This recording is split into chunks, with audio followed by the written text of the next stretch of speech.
มันมีคนมาเด่นน้ำเจ้าบ่ตอนคืนจังหวะนั้นโอมาแต่หึงแล้วมาแต่มือแรกหมดแล้วอืมนี่ผู้เดียวแล้วอยู่ในโรงงานใหญ่อะนะบ่งั้นเจ้าสงสัยผู้นั้นเดี๋ยวนี้เพราะว่าเพิ่นเคยเอาหลายเถื่อแล้วโอ้เพิ่นเคยเอาหลายเทื่อแล้วเอาของเจ้าน่ะงั้นอืมแต่อันเกิบนะแม่นเกิบอันนั้นบ่คือของเพิ่นนั่นแล้วบ่งั้นโอ้แบบถิ่มหลักฐานไว้ให้เห็นเลยติงั้นเออเคยเอาหลายเทื่อแล้วแสดงว่าเราหู้แหละเราเคยเอาของเจ้าหลายเทื่อแล้วเนาะงั้นอืมแต่กี้น่ะเพิ่นมาเด่นน้ำเรื่อยบ่แต่ยังบ่มีไผมาพ้อเจ้านี่นะแต่ยังบ่มียูทูบเบอร์เข้ามาพบนะเคยเข้ามาอยู่บ่แต่ชุมข่อยยังบ่มีไผเข้ามาตอนแรกก็เพิ่นก็มานั่งเล่นอยู่นี่แหละอืมตอนเอาเตียงมาเนี่ยอืม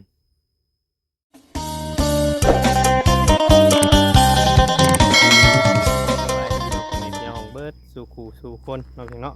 ว่าจะมองสุบอนว่าจะเป็นพี่น้องทางฝั่งลาวเนาะกราบสวัสดีพี่น้องทางฝั่งไทยคนหนึ่งพ่อกับจอง YouTube ของว่าเรียนใจกันด้วยเพียงเนาะอีกคือเก่าคือเดิมพี่น้องเอ้ยเพิ่มเติมกับมื้อนี้เนาะพี่น้องเนาะมาทางผ่านมาทางเงินกระต๊อบทางเบาสิงเพิ่นเนาะพี่น้องเนาะไอ้หนุ่มผมยาวข้างปลาอ้อยพี่น้องเอ้ยเนาะจังใดก็แวะเวียนมานำมันบ่จิตเพิ่นเนาะพี่น้องเนาะมานำบ่จิตเพิ่นมื้อเช้านี่เต้อพี่น้องเอ้ยอันนี้บ่เพิ่นเว้าว่าหลักฐานเนาะพี่น้องหลักฐานคนมาหลักอันภัยสุรเซลเพิ่นน่ะเต้อยังคือเก่าพี่น้องเนาะที่เฮาแวะเวียนเข้ามาตั้งแต่โดนเติบแล้วล่ะบ่เวียนเข้ามากะมื้อนี้ก็แวะเวียนเข้ามาใหม่พี่น้องเนาะยังคือเก่ายังบ่มีการเปลี่ยนแปลงหยังหรอกพี่น้องอยู่ในกระต๊อบของเพิ่นนี่แหละทางเบาสิ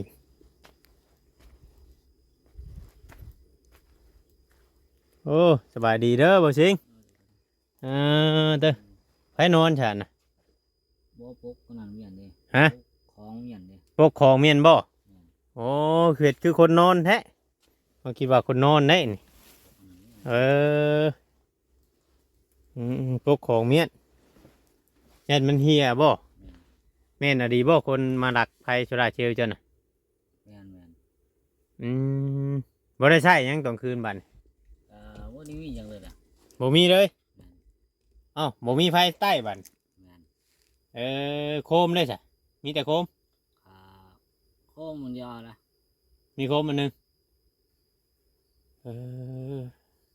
มันมีคนมาเด่นน้ำเจ้าบ่ตอนคืนจังหวะนั้น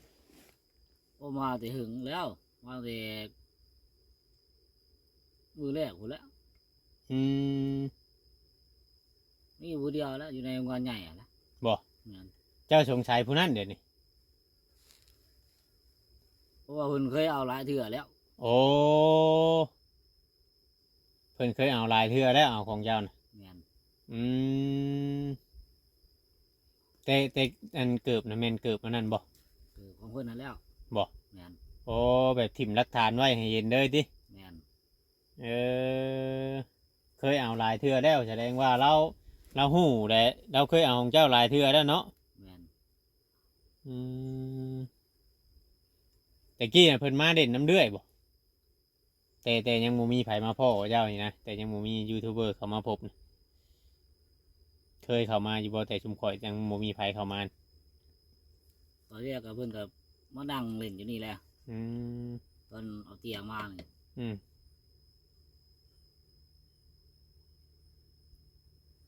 นั่งเล่นนั่งหยังก็ธรรมดาได้คิดว่าเพิ่นสิรักเนาะแม่นเพิ่นเคยเอาหลายเทื่อเพิ่นเอาหยังนี่ก็ผ้านี่แหละเอาผ้าเอาผ้าเอามีดนี่แหละโอ้เอาไปแล้วบ่มาส่งเลยเพิ่นเอาไปขาย อืมขายให้เวียดลากล่อโอ้เอาผ้าเอามีดเอาขาไปขายให้เวียดเลย ยังดีแต่เราบ่ได้นั่นพวกพวกมีพวกมาม่ามายังนี่เขาเราบ่ได้เคยเอาบ่ บ่ได้เอาดอก อืมอืมแสดงว่าเราเอาของเจ้าเรื่อยดิใช่เนาะเป็นอะไรได้คือว่าได้ข่าวดีว่าสิได้ที่ดินมันยังได้บ่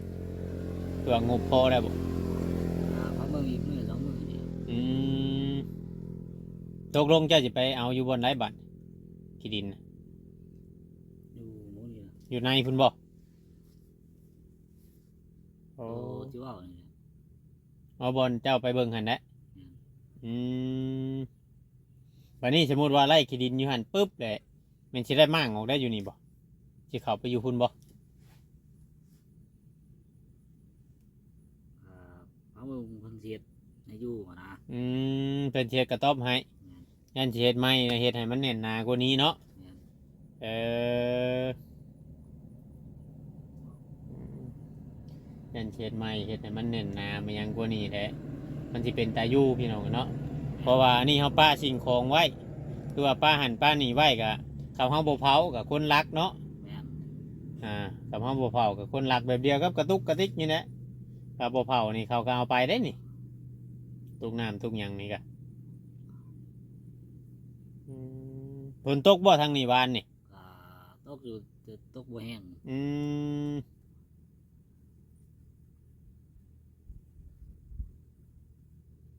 ที่ว่าบ่สิงไปหาเฮ็ดปวกบ่คือสมอยอยู่อ่ะ ก็บ่ได้ไป บ่ได้คอยออกไปหาหยังล้วนเดียดบ่แถวน้ำมันยังไปอาบอยู่พุ่นคือเก่าบ่ น้ำนอง น้ำหนองคือเก่า แม่น โอ้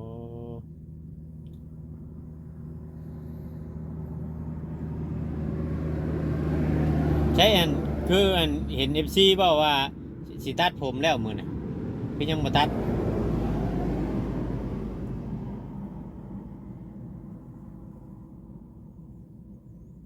เราว่าสิไปบ่ได้ไปยันของเหี่ยอีก ยังเครื่องเฮีย แม่น มันไกลบ่บ่อนตัดผมไกลแต่บ่ ในบ้านพุ่นนะ ในผู้ทางผู้ทางพูดบ่ทางพี่ทางพี่ แม่น โอ้กับหนึ่งมาบัด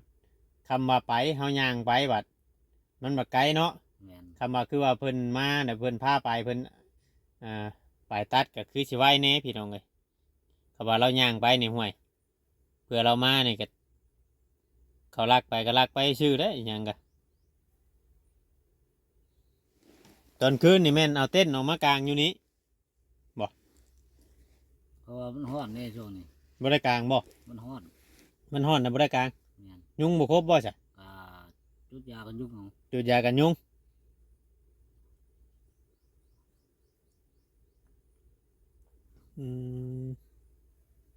มันฮ้อนในช่วงนี้บ่ได้กลางมันเป็นโอ้ยอยู่ใกล้ป่าใกล้ร้อนช่ำยุงแล้วขนาดเฮานั่งอยู่ก็จริงก็ยังนั่นว้าวให้พี่น้องเอ้ยมันต่ำเนาะหลังคามันต่ำมันถึกแสงแดดมันเอ้าเนาะว่าสิ่งเนาะ แม่น ผ้าบัดผ้าตังมันบ่มีหูออกหูเข้าว่าง่ายๆซะ แม่น มันบ่มีอากาศดวงเลย แม่น พี่น้องเนาะกองมันซื้อให้ก็ยังมาหลักของกันช้ำบัดกินข้าวกับยังมื้อนี่ ต้มมี ต้มมี แม่น อืมใช่แต่ว่าน้ำในมันยังเพิ่นซื้อมาหลายแล้วพี่น้องเอ้ยยังอยู่ในกินพอมีอยู่ เจ้าของสวนอ้อยเพิ่นบ่ได้มาเยี่ยมเลยบ่ เพิ่นบ่ได้ออกมา อืม ก็เห็นตูบ ใครตุบ แม่นเห็นตูบไป เฮ็ดตุบให้ไผอีก เห็นตูบเขาก็เองอะไร โอ้บัดนี้ชื่อดินน้ำเพิ่นชื่อดินของเจ้าของสวนอ้อยนี่บ่ เพราะเพิ่นอีกตูบอีกตูบหนึงพอเพิ่นจะเอาไปไว้อีกสวนหนึ่งอะนะมันหลายสวน เอาคนไปไหว้บ่ บ่เอาตูบไปไว้ เอาตูบไปป้าไว้สวน แม่น อ๋อเพิ่นมีสวนอ้อยหลายแล้วเอาตูบไปไหว้ได้บัดเพิ่นได้คนไปเผาได้เพิ่นเอาคนไปอยู่หัน แม่น อืมอืมอืมอืม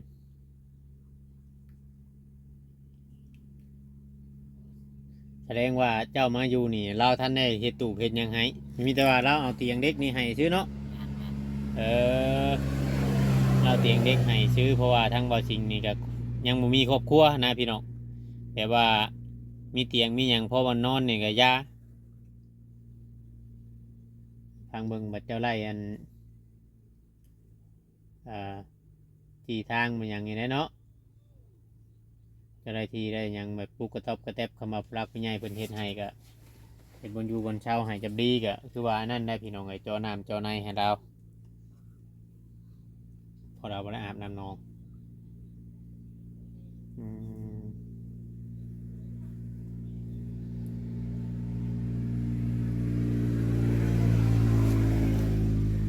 เพิ่นว่าอีก2-3มื้อที่ว่าสิ แม่น อืมดีใจอยู่บ่สิได้ที่ดิน ดีใจอยู่ ดีใจแล้วเนาะไอ้ที่ดินว่าเคยคิดเคยฝันอยู่บ่ว่าสิได้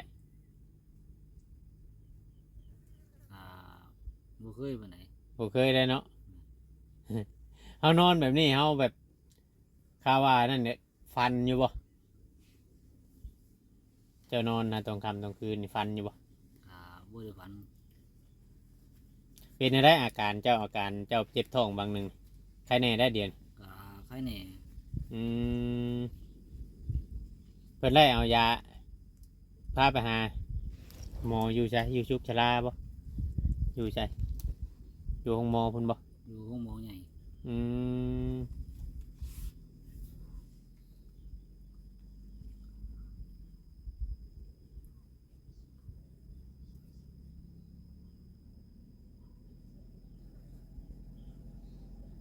ปกตินี่เพิ่นมาจากคนแต่ละมื้อนี่จื้ออยู่บ่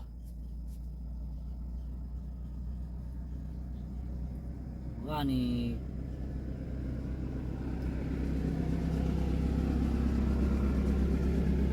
บ่ได้ค่อยจื้อปานใดนะ บ่จื้อบ่ บ่ได้ค่อยจื้อ เออแต่ว่าเท่าเห็นหน้าจังว่าจื้อนะเนาะเจ้าเนาะอืมเท่าเห็นหน้าจังว่าจื้อแบบว่าถ้าเฮาถามแบบนั่นนี่บ่ค่อยจื้อพี่น้องเอ้ยเท่าเห็นหน้าเราจังฮู้จักอิหยังเป็นอิหยังนะเออ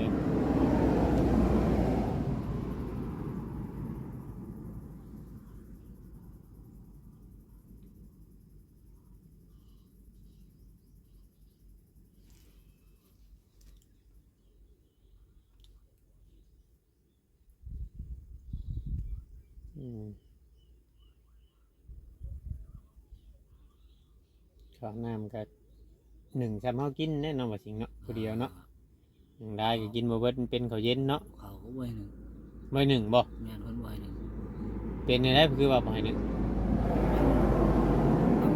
ต้องใส่อักเสบเด้บัดนี้ โอ้ เป็นเลือดไหลออกมานี่ เลือดไหลออกน้ำใส่เจ้านะ แม่น อื บัดนี้ ม ตับก็เป็นหูกระโปงนี่บัดนี้ ตามเจ้านะ แม่น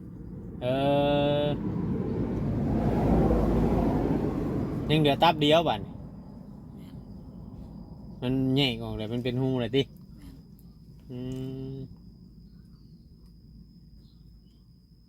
อ๋อบัดนี้นะกินแบบนี้ กินพวกมาม่ากินพวกข้าวหุงบ่คือกินหยัง กินพวกแนวหัวนอนไปแล้วนี่นะ อ๋อกินที่ว่ามันย่อยง่าย แม่น แนวอ่อนบ่ให้กินแนวแข็ง แม่น กินมาม่ากินแนวอันพวกข้าวกับทำกินกับต้มนะเนาะ แม่น ต้มเอากินข้าวกินนมกินแนวมันสีย่อยง่ายพี่น้องอะเนาะกินแนวแบบมันอันนั่นกับชื่อว่าอันเนี้ยมันย่อยยากมันก็เลยอันนั้นนี่เอออืม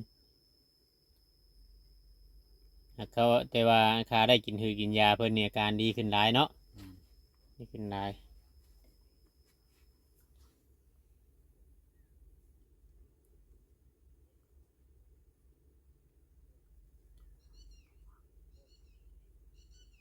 มันห้อนพี่น้องเลยเนาะอยู่ในกระทบเพิ่นนี่มันอ้อยใหญ่นี่แห้งสีห้อนได้นี่เนาะลมบ่ลงบ่หยัง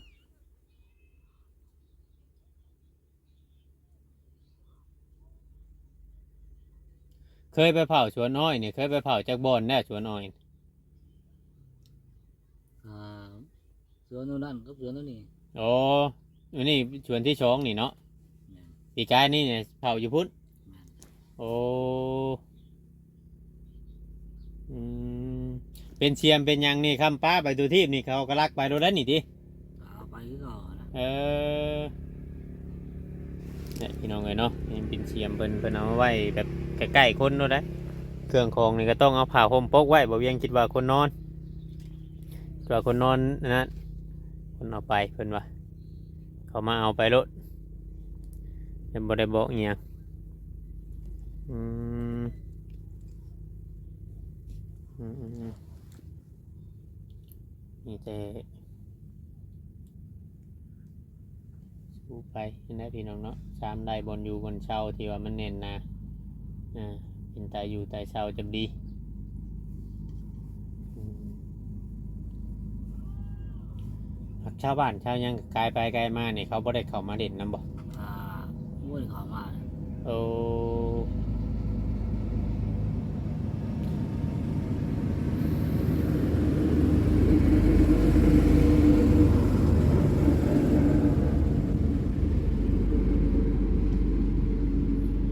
คำแบบว่าคำเพิ่นพาไปอะดีนี่คำเพิ่นพาไปตัดไปหยังอะดีนี่ไปเนาะตัดผมมีเนาะ ไป โอ้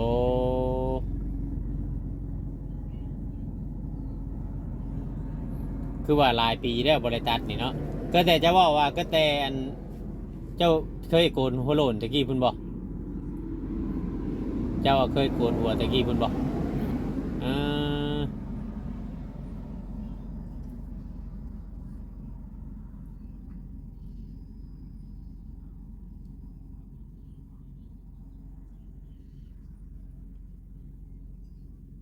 อืมอืม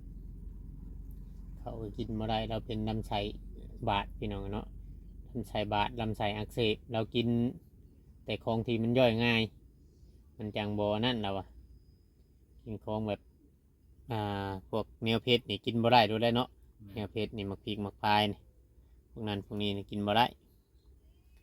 มีแต่อันนั้นพี่น้องเลยจังใดก็โอ้จำพอได้จังว่าเห็นแต่จกเห็นแต่กล่องจกอ่ะนะเจ้ากินจกช่วงนี่เนาะ แม่น กินจกกินมาม่ากินนม แม่น อืมพอจังว่ามีแต่กล่องจกอันนั้นพี่น้องเพิ่นกินนั่นข้าวบ่ได้ข้าวก็บ่ได้หนึ่งไข่น่ะกินได้อยุไข่เนาะลวกแกกันกับจกกันเนาะ ต้มเอา ต้มเอาเนาะอืมกาแฟเจ้ายากินนะบ่บัดนี้นะ อ่ากินอยู่ กินอยู่บ่บ่ว่าจะไปกินหลายได้กาแฟมันก็พิษคือกันได้บ่สิงเอ้ย กินแต่ช่วงเช้า อ๋อตอนคืนน่ะบ่ได้กินตอนแรงคือแต่เก่าน่ะอืมงั้นมันพิษได้กาแฟ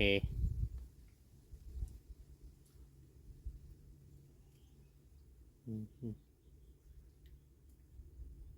พี่น้องเนาะเดี๋ยวจังไดก็ให้ FC นะเป็นกำลังใจให้เพิ่นจามเพิ่นได้บนอยู่บนเช้าคนจะบ่หลักสิ่งของเพิ่นนี่รถมีหยังกับ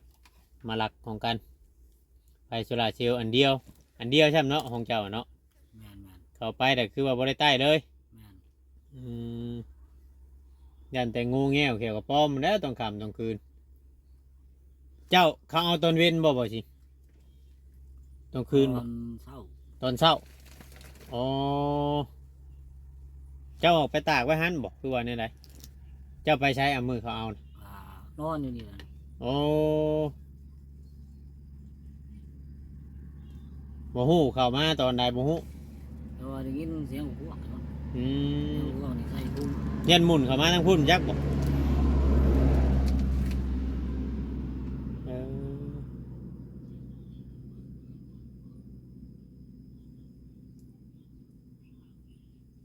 ยังยินอยู่เสียงอะเนาะคิดว่านั่นครับคาเดียวเลยบัดเจ้าชอดเอาเมื่อรถเขาจะสิทิมฮดเกิบเลยบัดนี้ฮดเกิบแล่นเลยเบิ่งนี่เนาะ แม่น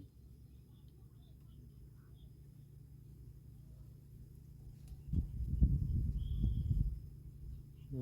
มพี่น้องเลยเนาะยันแต่งูเนี่ยไปตรงคำตรงคืนให้ระมัดระวังได้บัดนี้มันบ่แจ้ง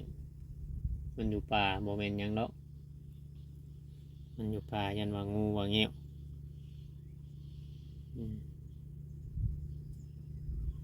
น้องเนาะประมาณนี้แหละในคลิปนี้กับเวียงเขามาอัปเดตหรือว่ามาเยี่ยมมายามเมืองเพิ่นผ่านมาทางนี้ก็เลยแวะลงมาถ่ายพ่อแม่พี่น้อง FC ได้เบิ่งได้ชมน้ำกันพี่น้องเนาะพอได้ข่าวว่าโจรมาหลักไฟโซลาร์เซลล์เพิ่นพี่น้องเนาะครับเพิ่นฮู้ได้เพิ่นฮู้อยู่ผู้เอาครับแต่ว่าเพราะว่าเขาเคยเอาเรื่อยแล้วเนาะบ่อยากเว้าเลยมันเป็นเรื่องเป็นราวแล้วก็ปล่อยไปพี่น้องเนาะเพอเฮาก็อยู่ไปแบบนี้แน่เนาะมีแต่ว่าปล่อยไปผ่านไปพี่น้องเอ้ยอย่างไรก็ประมาณนี้แหละพี่น้องเอ้ยสบายดีเด้อบ่สิงเด้อให้หมู่เข้ามาโตออีกตัวมันนี่มานำกันหลายคนพี่น้องเนาะเฉพาะจังหวะเห็นนั่นโจกเห็นยังพี่น้องเนาะเพิ่นกินโจกตอนพี่น้องเอ้ยป่าอยู่ยังก็คือว่าเนี่ยพี่น้องผาดกันได้ก็ต้องกราบขอโทษขออภัยหลายๆอยู่โพนอยู่เพชรแบบนี้แต่เก่าช่วงที่มีเฮ็ดแท้เนาะเฮ็ดปวกเห็นยังแบบนี้เอาเฮ็ดปวกออกไปจัดเอาพี่น้องบ่ซิงนอนเผาเฮ็ดไปจัด